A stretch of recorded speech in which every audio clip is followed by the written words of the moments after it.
Imagine a city on the brink of chaos, where ordinary workers and civilians rise up against a repressive regime demanding justice and freedom.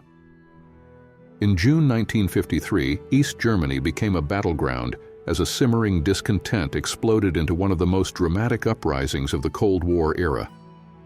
With Soviet tanks rolling in and a government determined to crush the rebellion, this revolt was more than just a struggle for better wages. It was a fight for human dignity and rights. Dive into the gripping story of the uprising of 1953 and discover how a desperate plea for change was met with brutal suppression and sparked a legacy of resistance. In June 1953, East Germany was simmering with discontent under the shadow of Soviet control.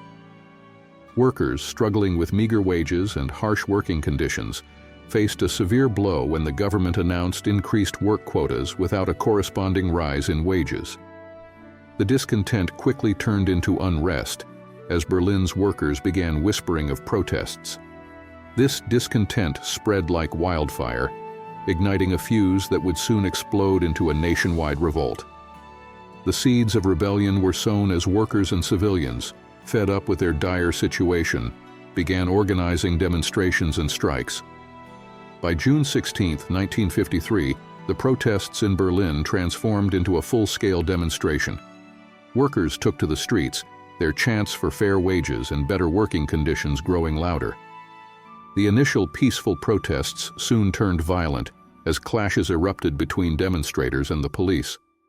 The unrest spread from Berlin to other cities as workers and citizens alike joined the movement. The capital became a hotbed of rebellion, with streets filled with people demanding justice and an end to the oppressive conditions imposed by the Soviet-backed government. Faced with the escalating unrest, the East German government, heavily influenced by Soviet directives, declared a state of emergency. Soviet troops were deployed to restore order, and martial law was imposed. The government's response was swift and brutal. Curfews were enforced, and dissenters were met with heavy-handed tactics. The streets of Berlin and other cities turned into battle zones, with the military clashing violently with civilians. The government's attempt to suppress the uprising with force highlighted the regime's desperation to maintain control amidst growing public fury. The Soviet Union, alarmed by the growing rebellion in its satellite state, intervened decisively.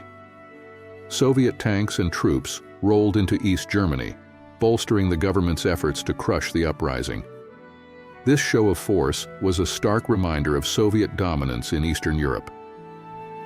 The presence of Soviet forces not only quelled the immediate unrest, but also sent a clear message to other Eastern Bloc countries about the consequences of challenging Soviet authority.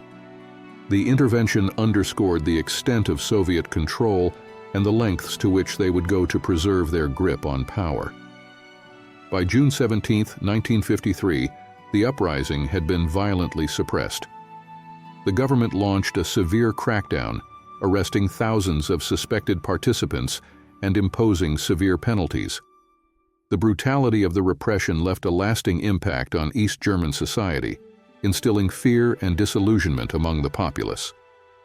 The aftermath of the uprising was marked by a period of increased surveillance and tighter control as the government sought to prevent any future dissent. The rebellion's suppression served as a grim reminder of the regime's intolerance for opposition and the harsh realities of Soviet control. The uprising did not go unnoticed on the international stage. Western governments and media outlets condemned the Soviet intervention and criticized the brutal repression of the East German people. Reports of the violence and the plight of the protesters drew sympathy and support from the international community. The event highlighted the stark contrasts between the oppressive regimes of the Eastern Bloc and the more democratic societies of the West, fueling debates about human rights and the legitimacy of Soviet policies in Eastern Europe. The uprising of 1953 had profound implications for East Germany and the Eastern Bloc. It exposed the deep-seated dissatisfaction with Soviet-imposed policies and the fragile nature of communist control. The rebellion became a symbol of resistance against oppression, inspiring future movements and highlighting the need for reform. The legacy of the uprising influenced subsequent political developments in East Germany and contributed to the broader struggle for freedom and human rights within the communist bloc. In the wake of the uprising, the East German government was forced to address some of the issues that had fueled the revolt. Reforms were introduced to improve wages and working conditions, though many saw these changes as insufficient and too late. The memory of the uprising lingered in political discussions, serving as a reminder of the importance of addressing the grievances of the working class to prevent further unrest. The government's attempts at reform were seen as a direct response to the demands of the protesters and an effort to restore stability. The East German government and Soviet authorities utilized propaganda to control the narrative surrounding the uprising. State-controlled media depicted the protesters as instigators of chaos and portrayed the Soviet intervention as a necessary action to restore order. This propaganda effort aimed to discredit the rebellion and justify the use of force. Despite the official narrative, the disparity between state-controlled reports and the reality faced by ordinary citizens revealed the limitations of government-controlled media in shaping public opinion. The uprising of 1953 remains a pivotal moment in Cold War history, illustrating the tensions between authoritarian regimes and their populations. It highlighted the struggle for freedom and human rights in the face of oppressive control. The event is remembered as a significant episode of defiance and resistance, offering valuable insights into the dynamics of political repression and the resilience of ordinary people. As historians reflect on the uprising, it serves as a powerful reminder of the enduring quest for justice and the fight against tyranny.